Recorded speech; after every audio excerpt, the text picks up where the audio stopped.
வணக்கம். இன்றைக்கி நம்ம பார்க்கக்கூடிய பதிவு என்னன்னு பார்த்தோம்னா, நவகிரகங்கள். இந்த நவகிரகங்கள் அப்படின்னா என்னென்னா, அதாவது கிரக தோஷங்கள் நீங்கிறதுக்காக இந்த நவகிரகங்களையும் வணங்குறது தான் நிறைய பேர் போய் வணங்குவாங்க. ஒவ்வொரு கிரகங்களும் ஒவ்வொரு நிலைப்பாடை கொண்டிருக்கும். அதை பற்றி இன்றைக்கி நம்ம இந்த பதிவில் முழுசாக பார்ப்போம். சரி, அதுக்கு முன்னாடி நம்மளுடைய சேனலை சப்ஸ்கிரைப் பண்ணாதவங்க நம்ம சேனலை சப்ஸ்கிரைப் பண்ணுங்கள். நம்மளுடைய பதிவு உங்களுக்கு பிடிச்சிருந்துச்சுன்னா உங்கள் நண்பர்களுக்கும் இந்த வீடியோவை ஷேர் பண்ணுங்கள். சரி, வாங்க நம்ம அந்த வீடியோக்குள்ளே போவோம். முதலாவதாக நம்ம பார்க்க போகிறது ராகு திசை. ராகு திசை அப்படின்னா, அதாவது தன் மேலே தானே மண்ணை வாரி போட்டுக்கிறது அப்படின்னு ஒரு வார்த்தை கேள்விப்பட்டிருப்பீங்க. அது என்ன அப்படின்னா, அதாவது உன்னை நீயே கெடுத்து கொண்டால் அப்படிங்கிற பொருள் போடும். அதாவது நம்மளை நாமளே கெடுத்துக்கிட்டோம்னா அதுக்கு பேர் ராகு திசை அப்படின்னு சொல்லலாம். அதே இது உன்னை சார்ந்தவர்கள், உன்னை சுற்றி உள்ளவர்கள், அவர்கள் நல்லா இருக்கக்கூடாது அப்படின்னு எண்ணி அவங்களுக்கு கெடுதல் செய்து நம்ம முன்னேறணும் அப்படின்னு நினைக்கிறது கேது திசை. அதாவது பிறரை நீ கெடுக்க நினைத்தால் அதற்கு பேர் கேது திசை. ஒவ்வொரு திசையும் நம்மளை ஒவ்வொரு விதமாக அழிவு பாதைக்கும் முக்தி அடைவதற்கும் கொண்டு செல்லக்கூடிய திசைதான் இந்த திசை மாற்றங்கள். சரி, நம்ம அடுத்த திசையை பார்ப்போம். பிறரை நீ பழிவாங்க நினைத்தால் அதுக்கு சனி திசை அப்படின்னு சொல்லுவாங்க. இந்த சனி திசை வந்துருச்சுன்னா நிறைய பேர் ஆரம்பத்தில் கொஞ்சம் கஷ்டப்படுவாங்க.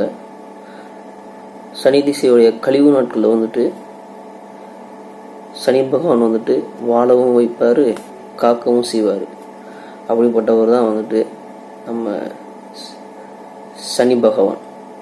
இந்த சனி திசையில் நம்ம செய்த பாவங்கள் கணக்குகள் எல்லாமே ஒட்டுமொத்தமாக அதற்கு கர்மாவாக அதற்குரிய பலனை நமக்கு கொடுக்கக்கூடியதுதான் இந்த சனி திசை. அடுத்ததாக நம்ம பார்க்கக்கூடியது செவ்வாய் திசை. அதாவது சொல்லுவாங்க, இவனுக்கு அதிர்ஷ்டம் கூரையை பிச்சுக்கிட்டு கூட்டுதுன்னு சொல்லுவாங்க. கேள்விப்பட்டிருப்பீங்க. கேள்விப்படாத யாரும் இருக்க மாட்டாங்க. அப்படி நம்முடைய செல்வாக்கு உயர்ந்துருச்சுன்னா இவனுக்கு செவ்வாய் திசை ஆரம்பிச்சிருச்சுடா, அதனால செல்வம் எங்கிருந்து கொட்டுதுன்னே தெரில அப்படின்னு சொல்ல வைக்கக்கூடிய திசை தான் செவ்வாய் திசை. அடுத்ததா நம்ம பார்க்கக்கூடியது புதன் திசை. சில பேர் தீய பழக்கங்கள், அப்புறம் கூடா நட்பு சேரா கேடு அப்படின்னு சொல்லக்கூடிய பழக்க வழக்கங்கள், அப்படி போய் பல பேர் கெட்ட வழிக்கு போயிட்டு சீரழிஞ்சு கஷ்டப்படுவாங்க. அப்படி ஒருத்தங்களுக்கு மறுபடியும் ஒரு நல்ல விஷயம் நடக்க ஆரம்பிக்குதுன்னா அதுக்கு பேர் தான் புதன் திசை. இந்த புதன் திசை ஆரம்பிச்சிச்சுன்னா நமக்கு ஒரு நல் புத்தி விட்டது அப்படின்னு ஆரம்பிச்சு விட்டது அப்படின்னு சொல்லலாம். அப்படிப்பட்ட திசை தான் இந்த புதன் திசை. அடுத்தது நம்ம பார்க்கக்கூடிய திசை என்னன்னு பார்த்தோம்னா சூரிய திசை. சூரிய திசை எப்படின்னு பார்த்தீங்கன்னா அதோடைய குணநலங்கள் என்னன்னா, ஒரு செயலை செய்யறோம்னா அந்த செயலை செய்யறதுக்கு விடாமுயற்சி இருக்கணும். விடாமுயற்சி விசுரூப வெற்றி அப்படின்னு நம்ம கேள்விப்பட்டிருப்போம். அப்படி ஒரு செயலை செஞ்சோம்னா அதிலிருந்து பின்வாங்காமல் அடுத்தடுத்து எவ்வளோ தோல்விகள் இருந்தாலும் அதை நம்ம முடிச்சே ஆகணும், செஞ்சே ஆகணும் அப்படின்னு ஒரு முயற்சியோட செஞ்சாதான் அது வெற்றி அடையும். அப்படி நடக்கக்கூடிய திசை தான் இந்த சூரிய திசை. அடுத்தது நம்ம பார்க்கக்கூடிய திசை பார்த்தீங்கன்னா சந்திர திசை. சந்திர திசை எதை குறிக்குதுன்னா, ஒருத்தவங்களுக்கு வாழ்க்கையில் ஒரு நிலையான வேலையோ வாழ்க்கையோ ஒரு பண வரவோ கஷ்டங்களோ எல்லாமே ஒரு நிலை இல்லாமல் கொடுக்கவும் செஞ்சு அந்த கொடுக்கறத அதுக்கு வரவுக்கேற்ற செலவுங்கிற மாதிரி இருக்கும்.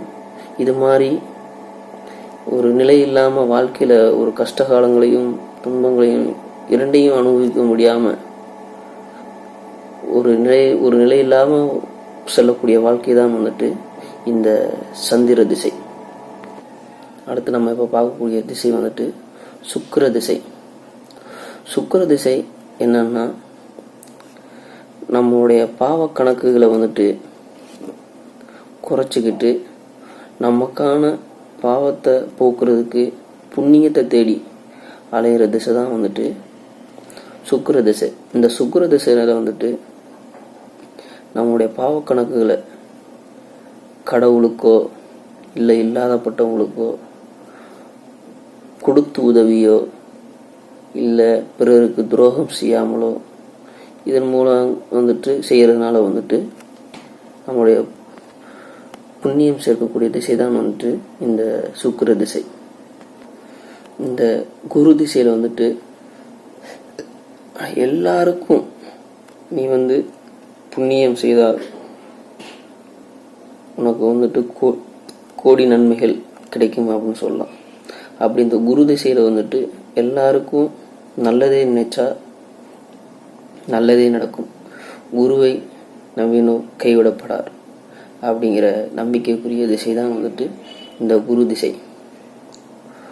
ஒவ்வொரு வினைக்கும் ஒரு எதிர்வினை உண்டு அப்படின்னு சொல்லுவாங்க. அப்படி நம்ம செய்யக்கூடிய ஒவ்வொரு செயலுக்கும் எதிர்வினை உண்டு. நல்ல விஷயங்களுக்கு செய்தால் நல்லதே நடக்கும். அதே இது பிறருக்கு கெடுதல் செய்யணும் என்று நினைத்தால் நமக்கு அதே கெடுதலை திரும்பி வந்தே சேரும்.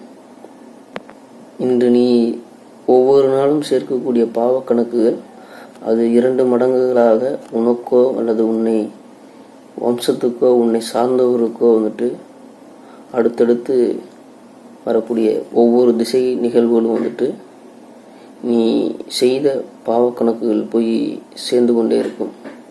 அப்படிதான் இந்த நவ கிரகங்களும் உணர்த்தக்கூடிய விஷயம்தான் திசை மாற்றங்கள். சரி, நன்றி, வணக்கம். இந்த வீடியோ பிடிச்சிருந்துச்சுன்னா உங்கள் நண்பர்களுக்கும் ஷேர் பண்ணுங்கள். நன்றி, வணக்கம்.